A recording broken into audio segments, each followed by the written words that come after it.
কি দ্বারা আর দ্বারা প্রকাশ করতাম।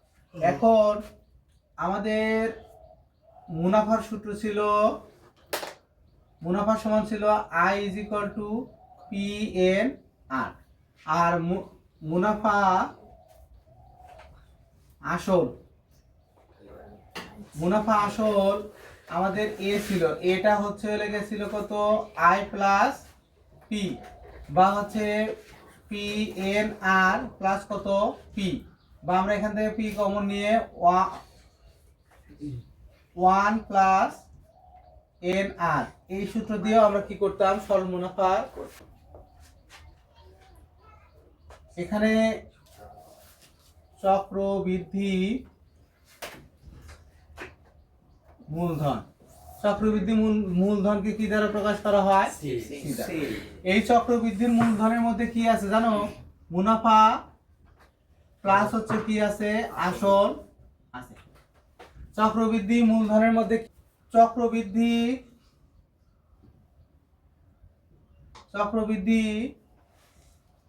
মূলধন সি সমান আমরা কি জানি? সি সমান জানি P into 1 plus R to the power কত? চক্রবৃদ্ধি, আমরা চক্রবৃদ্ধি মূলধনের ক্ষেত্রে কি পাই? চক্রবৃদ্ধি মূলধনের ক্ষেত্রে পাই C is equal to P into কত 1 plus R to the power কত? এন। চক্রবৃদ্ধি মূলধনের ক্ষেত্রে সি সমান কত? P into 1 plus R to the power N পাই। এই চক্রবৃদ্ধি মূলধনের মধ্যে কি কি থাকে? মুনাফা থাকে এবং আসল থাকে। এখন এন 3 মাস সমান কত আমরা জানি? 3 মাস সমান কত? 3 ভাগ কত? 12 বছর। কিন্তু মাসের ক্ষেত্রে যদি মাস দেয় বার্ষিক হিসাব হয় সেগুলো, বছরের ক্ষেত্রে যদি আমরা বছর 5 বছর, এন এর মানটা তখন কত হবে? এন এর মানটা ধরো 5 বছর হবে। এরকম করে আমরা করতে পারি। তারপরে আসল আমাদের বইয়ে বলে দেওয়া থাকবে যে এত টাকার, আর মুনাফার হারটা থাকবে কত? 5%। 5% যদি থাকে তার মানে কি 5 ভাগ আমাকে লিখতে হবে কত? 100। আর যেটা থাকে 5% মানে কি 5 ভাগ কত? 100%। তুলে দিলে নিচে একটা কি দিতে হয়? 100 দিতে হয়। আর একটা সূত্র হচ্ছে চক্রবৃদ্ধি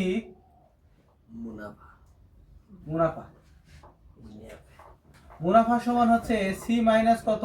পি। আমি কি বললাম? সি মাইনাস পি, মানে এটা হচ্ছে চক্রবৃদ্ধি মূলধন, মানে মুনাফা আসল এই দুইটার মধ্যেই আছে। তার মধ্যে থেকে যদি আমি পিটা আসলটা বাদ দিই তাহলে কি থাকবে? আমার মুনাফা থাকবে না?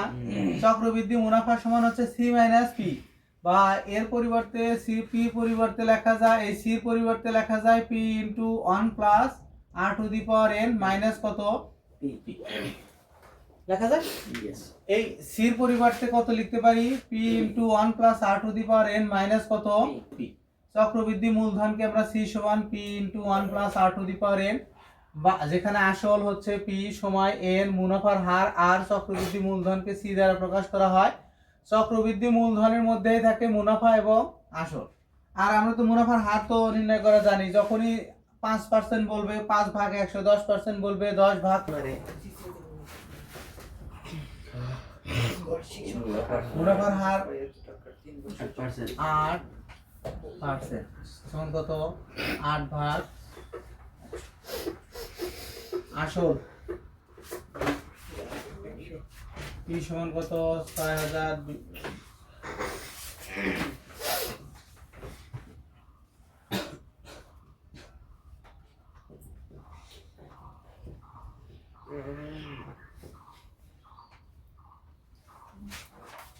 তাহলে এখানে সবই আছে, তাই তো? আমরা জানি সি সি সমান কত? চক্রবৃদ্ধি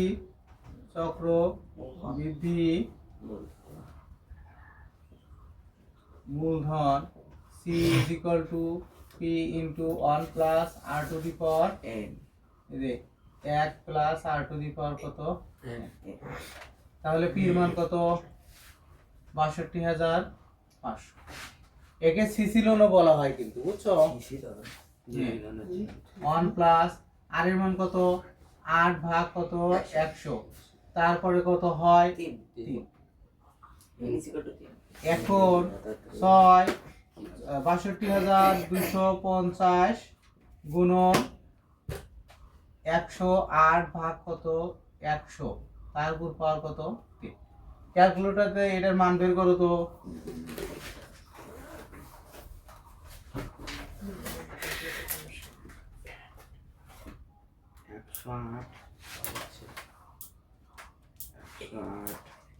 হচ্ছে কত 100 টু দি পাওয়ার 3 স্যার 1.2597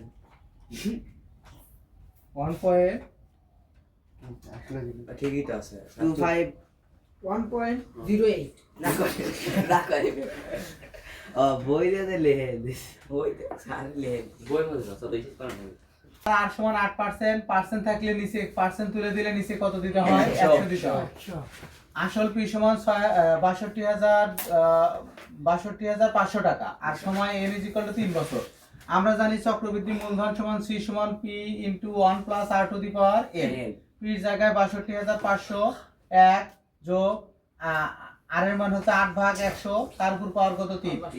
এই 100 আর এই 100 যোগ 8 ভাগ 100 এর মান কত আসে এটা আমাকে একটু দেখতে হবে যে 1 যোগ 8 ভাগ কত 100। তাহলে লসাগু হয় কত? লসাগু হয় হচ্ছে 100। এই নিচে একটা 1 আছে, এই 1 দ্বারা 100 কে ভাগ দাও, কত হয় 100। 100 1 এর সাথে গুণ হলে কত হবে 100। এই 100 দ্বারা এই 100 কে ভাগ করলে থাকে কত 1।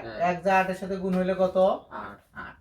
তাহলে কত হয় এই যে 108 ভাগ কত 100। তাহলে আমরা এই যে এটাকে 108 ভাগ কত লেখা যায় 100 লেখা যায়, তার উপর পাওয়ার আছে কত 3।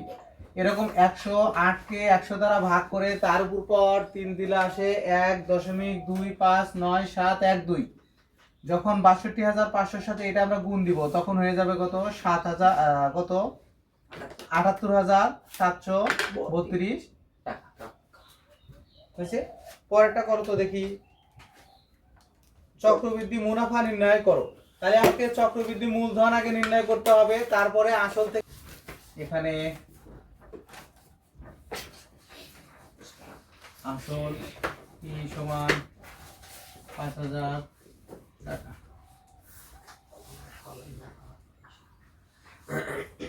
বছর সময় সময় n = 2 বছর। মুনাফা আর সমান কত 10.50%। পার্সেন্ট তুলে দিলে 10.50 ভাগ কত 100 হয়। আমরা জানি চক্রবৃদ্ধি মূলধন c সমান কত p * 1 + r two the power কত n। তাহলে p এর মান কত ৫০০০, 1 + r এর মান কত 10.50 ভাগ কত 100 তার উপর পাওয়ার কত 2। একটু হিসাব করলেই হবে ৫০০০, এটা হিসাব করলে কত পারবে 110.50 ভাগ কত হবে 100 তার উপর পাওয়ার কত 2। পাওয়ার দাও কত আসে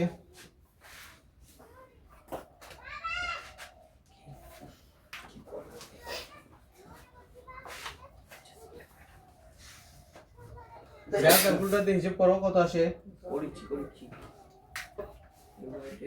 করেছি ৬,১০৫.13। অতএব চক্রবৃদ্ধি মুনাফা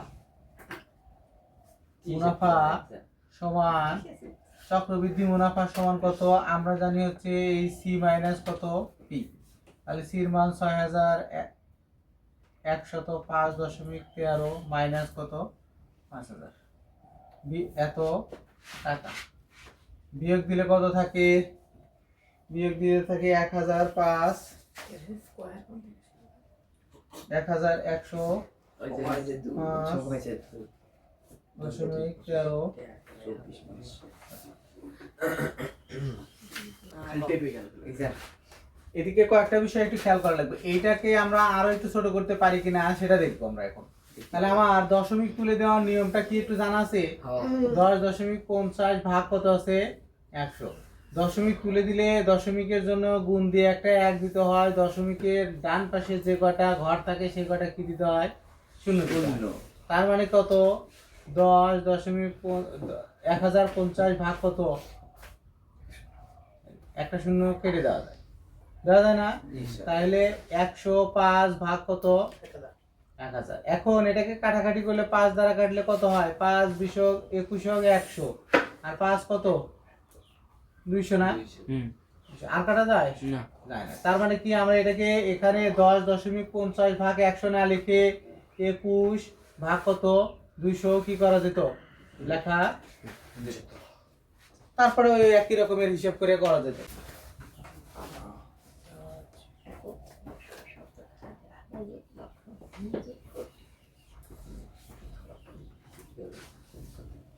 বর্তমান জনসংখ্যা পি ধরলাম কত? 80 লক্ষ, তাই তো? 80 লক্ষ সমান 80 লিখে কয়টা শূন্য হবে? 1 2 3 4 5 6, হ্যাঁ এত। আচ্ছা, তারপর জনসংখ্যা বৃদ্ধির হার প্রতি হাজারে 30 জন, তাহলে জনসংখ্যা বৃদ্ধি কয়টা শূন্য হবে? 1 2 3টা, তাই তো হবে। জনসংখ্যা বৃদ্ধি আছে কত? বৃদ্ধি কত? আর না, আর সমান কত? প্রতি হাজারে 30 জন, তাহলে 30 ভাগ কত? 100 1000 বা সমান কত হয়? এটা আর এটা কেটে গেল, তাহলে 3 ভাগ কত? 100 এত। আর এর মান কত? এত পার্সেন্ট, কিন্তু বা সমান হচ্ছে 3%, বা হচ্ছে 3 ভাগ কত? 100। আমাদের অত কিছু করার দরকার নাই। শতকরা কত? জনসংখ্যা বৃদ্ধির হার শতকরা, শতকরা বৃদ্ধির হার আর সমান কত? 3 ভাগ কত? 100। আচ্ছা, 3 বছর পর সময় কত? 3 বছর। সময় n কত? 3 বছর। ওই শহরে জনসংখ্যা বৃদ্ধির হার প্রতি 3000 3 বছর পর জনসংখ্যা কত হবে? তার মানে কি জনসংখ্যা মানে কি মুনাফা না চক্রবৃদ্ধি মূলধন? চক্রবৃদ্ধি মূলধন কিন্তু তাই না? মূলধন না, মোট জনসংখ্যা মানে আমার আসল আর বৃদ্ধি এই দুটোর সমন্বয়ে তো মোট জনসংখ্যা হবে। তাহলে অতএব আমরা জানি চক্র বৃদ্ধি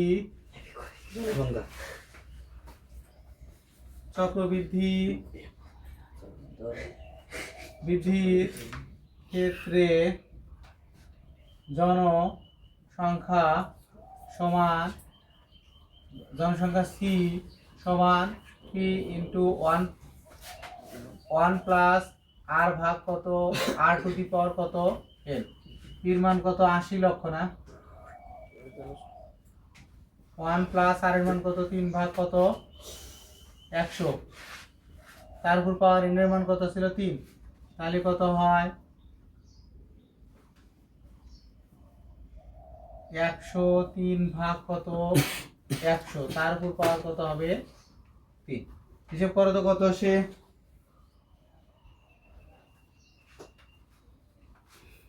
8 7 4 1 8 7 4 1 8 1 6। এখন